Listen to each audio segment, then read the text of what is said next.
it's Caitlin from C-SPAN. Did you know that C-SPAN has been serving the American people for 45 years? Since our founding in 1979, C-SPAN has been documenting history with a unique approach, unfiltered, without commentary, and entirely independent from government funding. C-SPAN is funded by fees from our cable and satellite distribution partners. And now, with fewer people subscribing to cable and satellite, we're asking you to help support our next 45. Your contribution helps to ensure that we can continue to provide unfiltered, complete coverage of government proceedings on TV, online, on radio, and our mobile app, as well as context through newsletters, social media, and podcasts. Join us in preserving this legacy of access to the democratic process. Make your tax-deductible donation today at cspan.org/donate. Thank you.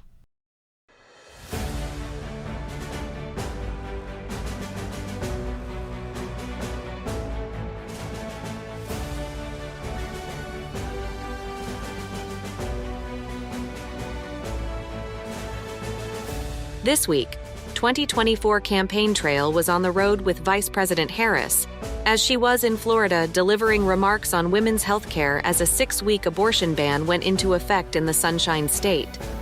And from Michigan, former President Donald Trump at one of 2 Midwest rallies he held on Wednesday. Also, highlights from a press conference with the Poor People's Campaign, plus an in-depth look at the U.S. Senate race in Arizona this year. But first, the latest swing state polls in the presidential race. Emerson College and the Hill newspaper looked at the presumptive Democratic and Republican presidential nominees' support in 7 key swing states that are likely to decide this year's election. In all of them, Arizona, Georgia, Michigan, Nevada, North Carolina, Pennsylvania, and Wisconsin, former President Trump held a slight advantage. But only one of those leads, in Arizona, was outside the polls' 3-point margin of error. In an effort to boost the campaign's standing, President Biden and Vice President Harris were yet again on the road hitting on their message of women's rights.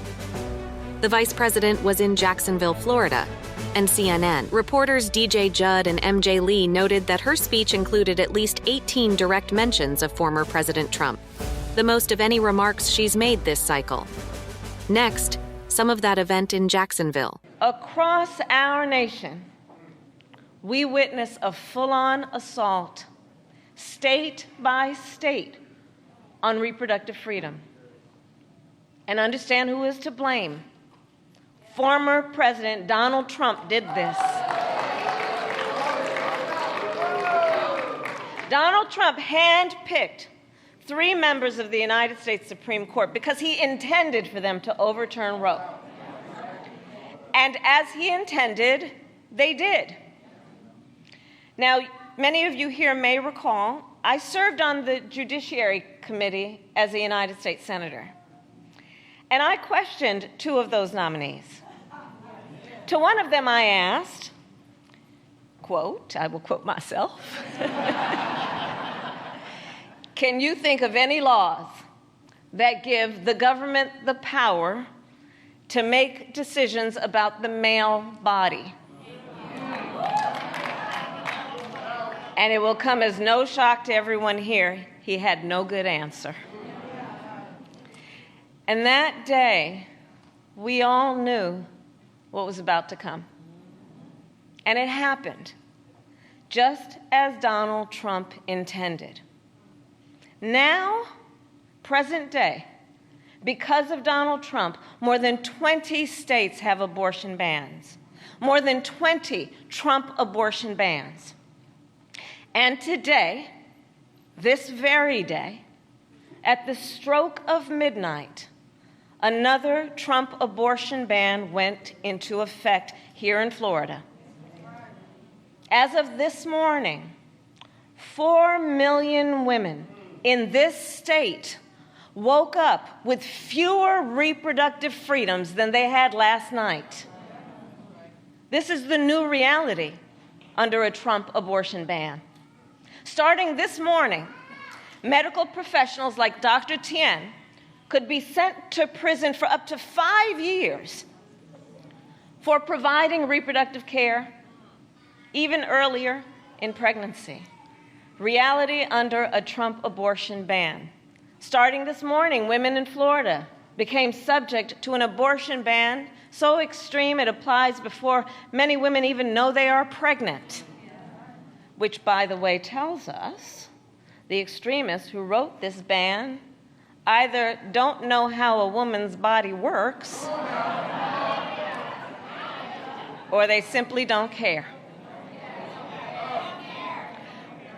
Trump says he wants to leave abortion up to the states, he says, up to the states. All right. So here's how that works out. Today, 1 in 3 women of reproductive age live in a state with a Trump abortion ban, many with no exception for rape or incest. This truly is a healthcare crisis. And Donald Trump is the architect. And by the way, that is not a fact he hides. In fact, he brags about it. He has said the collection of abortion bans in the state is, quote, working the way it's supposed to. Just this week in an interview, he said, states have the right to monitor pregnant women to enforce these bans. And states have the right to punish pregnant women for seeking out abortion care. So, Florida, the contrast in this election could not be more clear. Basically, under Donald Trump, it would be fair game for women to be monitored and punished by the government, whereas Joe Biden and I have a different view. We believe the government should never come between a woman and her doctor. So here's what a second Trump term looks like: more bans, more suffering, less freedom. But we are not going to let that happen. Because, you see, we trust women. We trust women to know what is in their own best interest. And this November, up and down the ballot, reproductive freedom is on the ballot. And you, the leaders, you, the people, have the power to protect it with your vote. Donald Trump may think he can take Florida for granted. It is your power that will send Joe Biden and me back to the White House. Following Vice President Harris's remarks in Florida, the campaign put out this ad. Tonight, Donald Trump's new comments on abortion, saying that some states might choose to monitor women's pregnancies to possibly prosecute women who violate abortion bans. 2 years ago, I became pregnant with a baby I desperately wanted. And I learned that the fetus would have a fatal condition and never survive. Because of the new laws in Texas, I had to flee my own state to receive treatment.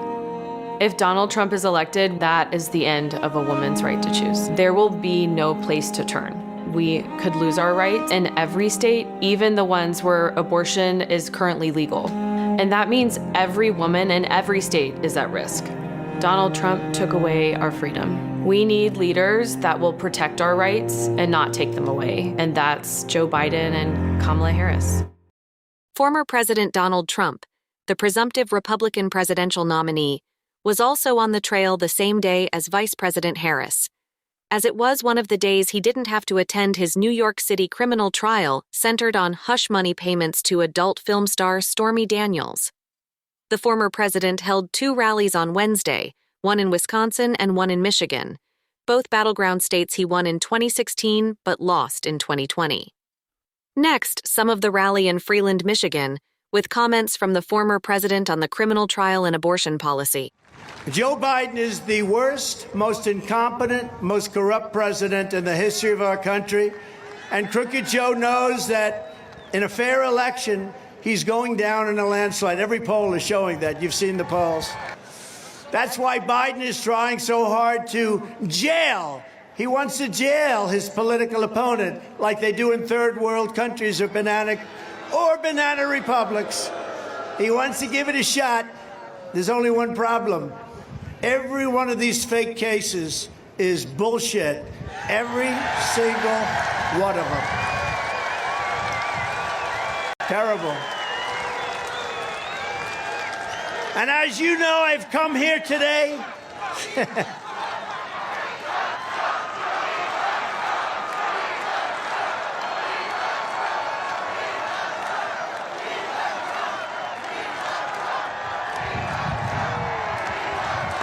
you. As you know, I have come here today from New York City, where I'm being forced to sit for days on end in a kangaroo courtroom with a corrupt and conflicted judge enduring a Biden sideshow trial at the hands of a Marxist district attorney, Soros backed, who's taking orders from the Biden administration. They're all of these trials. By the way, so if I didn't run, or if I came in fourth, I'd have no problem right now. I'd be in a beautiful someplace. I'd be someplace. But you know what? Honestly, look at this crowd. I'd rather be with you. I'd much rather be with you. Much rather. I'd much rather be with you. But what you're witnessing in New York is not a legal proceeding. It's an unlawful exercise in very stupid and very evil politics. But here's the good news. It's driven the poll numbers higher than we've ever had before, because people get it. It's a scam, and they get it.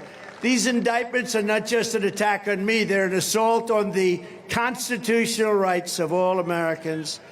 They did this because it's an attack on a political opponent, and a lot of political opponents wouldn't do too well under those circumstances. But I have a relationship with the people, and I explain it to them, and they understand it's a scam. And they understand it's the worst president in the history of our country by far, who couldn't get elected dog catcher, except that he's in a party that's really, really good at cheating. That's one thing. They're not good at policy. They're horrible. Open borders, high interest rates, high taxes, bad military. Everything's bad. No home. Everything's bad. But they're great at cheating in elections. It's about the only thing they do well. In the middle of a presidential election, think of it, the Republican nominee for president is being attacked like nobody's ever been attacked before. But all of that being done and all of that being said, the fake charges, the legal targets, everything. And, you know, we've had tremendous reviews from great people, Jonathan Turley, Andy McCarthy, Mark Levin, Greg Jarrett, Sean Hannity. The judge, by the way, is the most conflicted person in the history. I don't think there's ever been a more conflicted judge. Crooked and conflicted. And I'm unconstitutionally gagged. He gagged me. So I'm not even supposed to be, I would say, talking to you, because he gagged me. Think of it. Former president and a very popular president. We had the greatest economy in history. We had the best, safest border that we ever had in history. And by the way, while we're on it, it was always the plan from the great legal experts of this country and even the world, everybody, Democrats, Republicans, liberals, conservatives, they wanted to get abortion out of the federal government. You know that. After 50 years, we were able to do that. And now you're seeing it done.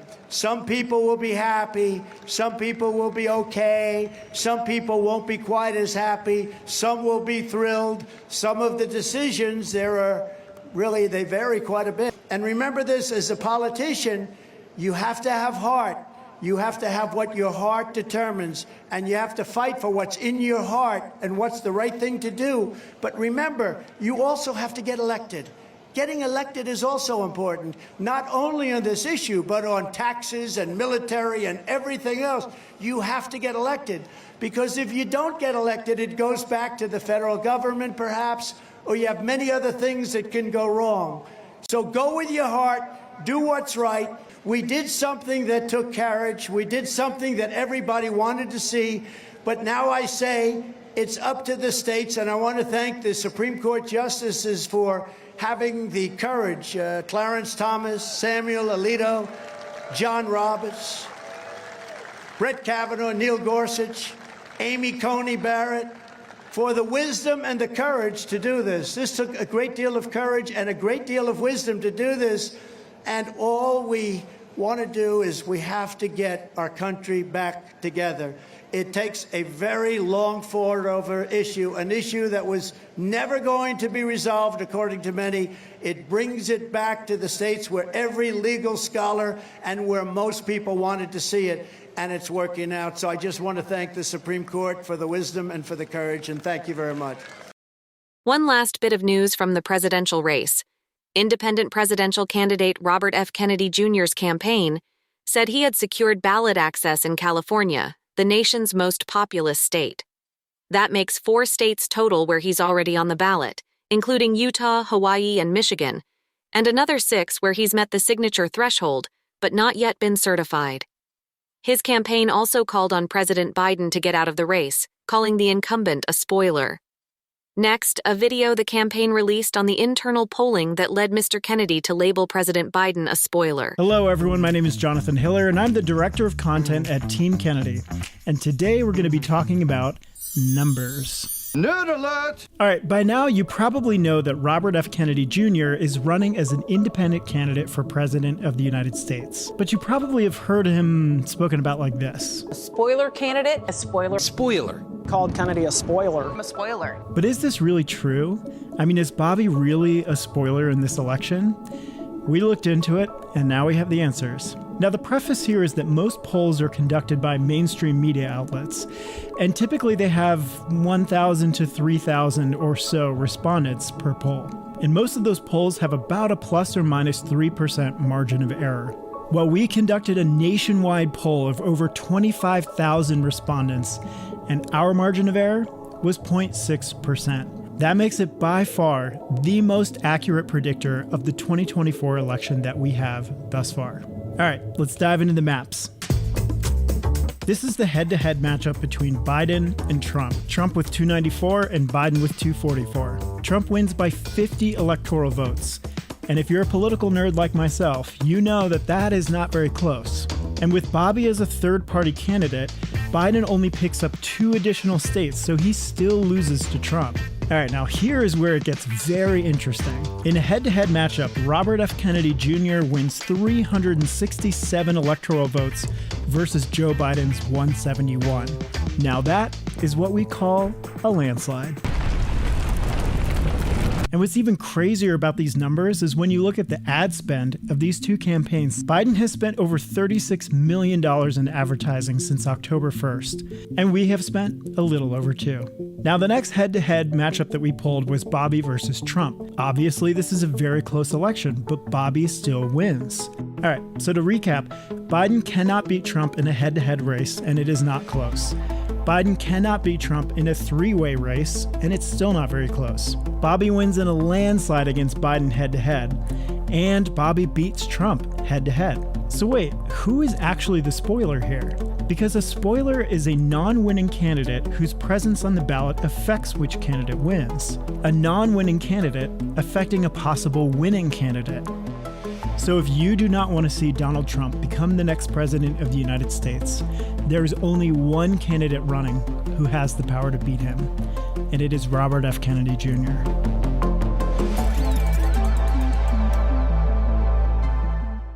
From the nation's capital, C-SPAN also covered a press conference held this past week by the Poor People's Campaign, which announced a mass march on Washington this summer.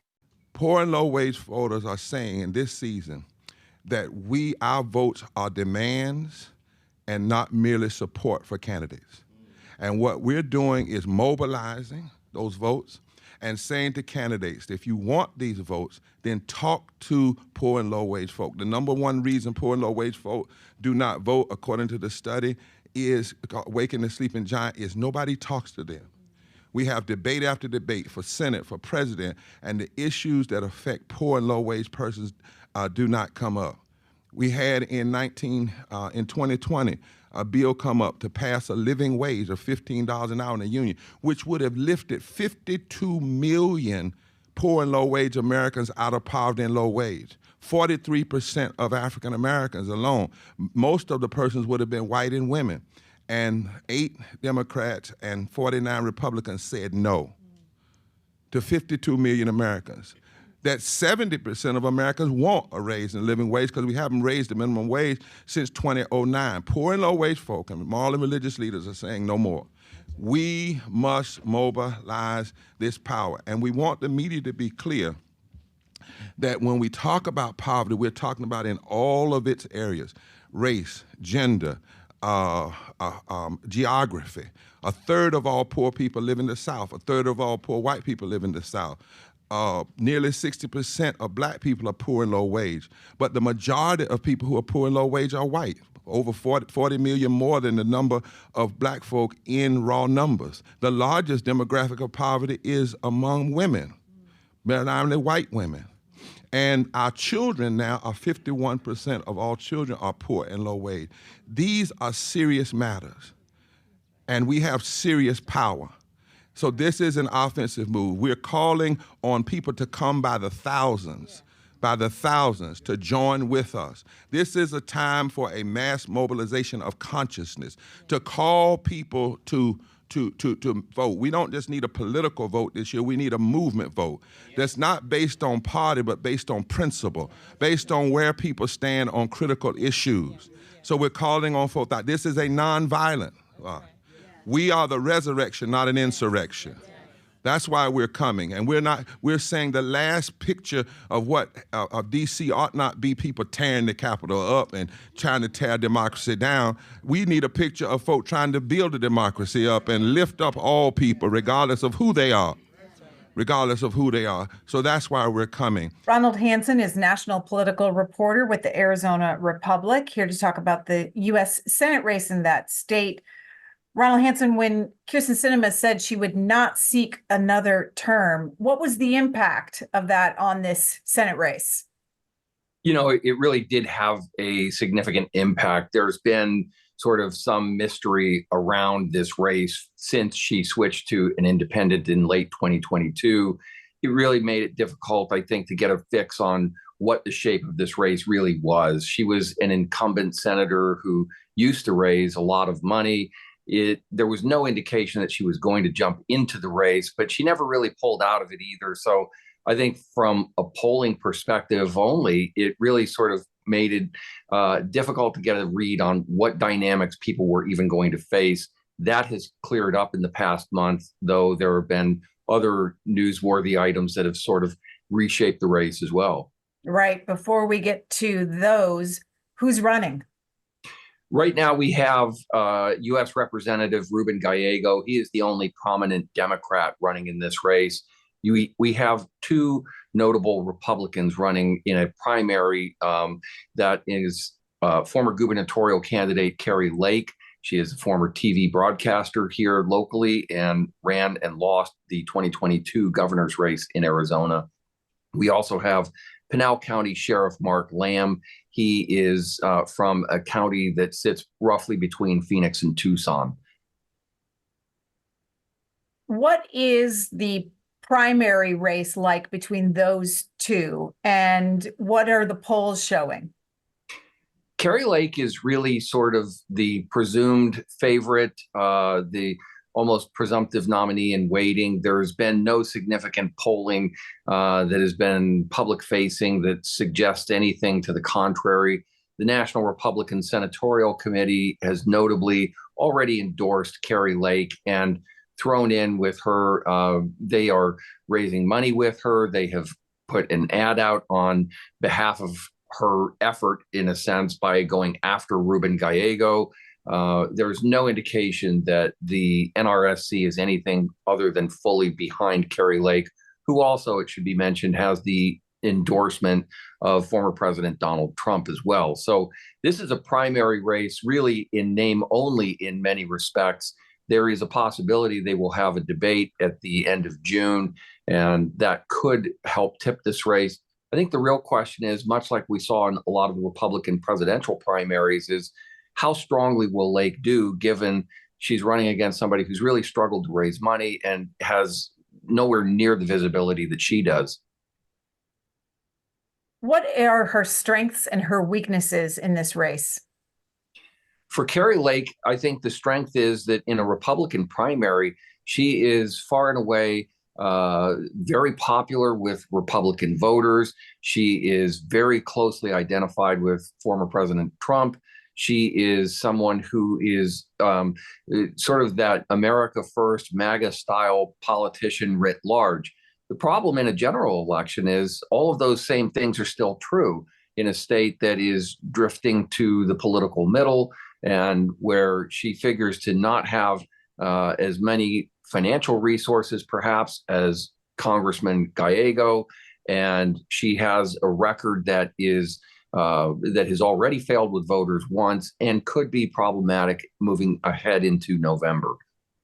And Congressman Gallego's strengths and weaknesses. Yeah, I think his strength is, number one, he doesn't have a primary really to get through. He also has a pretty good fundraising track record.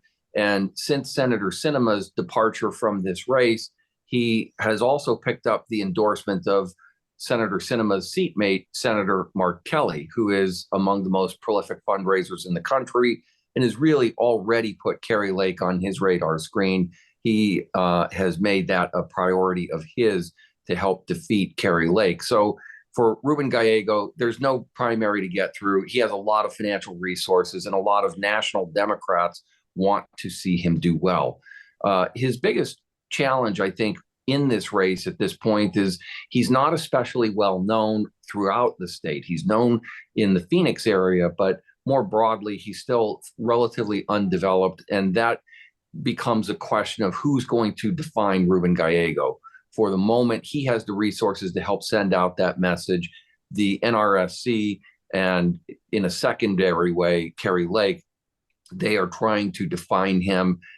They have made note of his divorce from Phoenix Mayor Kate Gallego. There was that happened just before Mayor Gallego gave birth to their first and only child. So this is sort of a personal line of attack that will stand in contrast, I'm sure, to what we're going to hear a lot about abortion rights from Congressman Gallego as it relates to Kari Lake. Right. What are the issues? What are the policy issues that are driving this Senate race?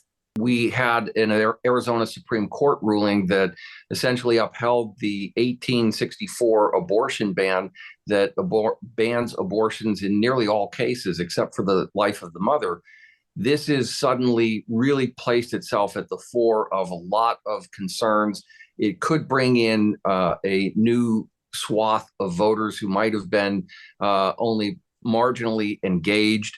It is something that has added new resources, new energy, new money. It's the kind of thing that feels like it is a significant event that Republicans don't feel is going to run to their benefit.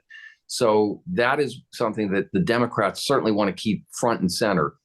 On the other side, Republicans have really had a pretty effective line of attack as it relates to border and security issues. This state's numbers from Mexican immigrants and others has been through the roof really since the dawn of the Biden administration. And the Phoenix area in particular has been among the hardest hit as it relates to inflation. So that whole inflation and public safety sort of arguments have been pretty effective here, both for former President Trump and for Kari Lake, in terms of really trying to keep the heat on Democrats to make the case that they deserve to keep power. But again, the injection of the abortion issue, along with just a sense that perhaps Kari Lake is just a bridge too far, I think that's where you're going to see the contours of this race. Would you say the fate of these two candidates are tied to the presidential candidates, or could there be a split ticket scenario? I think there's definitely the possibility of a split ticket, but it's a relatively low one. The idea that Ruben Gallego could outrun President Biden, I think, is possible, depending on how issues play themselves out heading into the fall. I've not seen any polling that suggests that Kari Lake can outrun Donald Trump. So I think that if it's a good night for President Trump, you would expect that Kari Lake might have enough support to pull across the finish line. If it's a good night for President Biden, there's almost no chance that Kari Lake can outrun Donald Trump at this point. What about rumors that Kari Lake is on the former president's shortlist as a vice presidential candidate? If she were to be picked, what then happens? Yeah, that would certainly throw Arizona's Senate race into a good deal of tumult.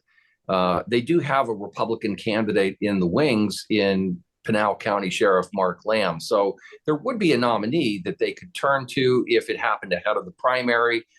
If it resulted in sort of more extraordinary circumstances where they had to go back and find somebody and renominate them through sort of party means, intra-party means. Again, they have a candidate off the shelf who has been engaged in this race. But I think realistically, former President Trump has had the opportunity to show that kind of support for Kari Lake. And he has said explicitly that he thinks she's going to make a great senator. It was really interpreted as sort of the sort of final lock that that's where you're going to be in the Senate race. She has been a prominent surrogate, especially in Iowa, for the Trump campaign.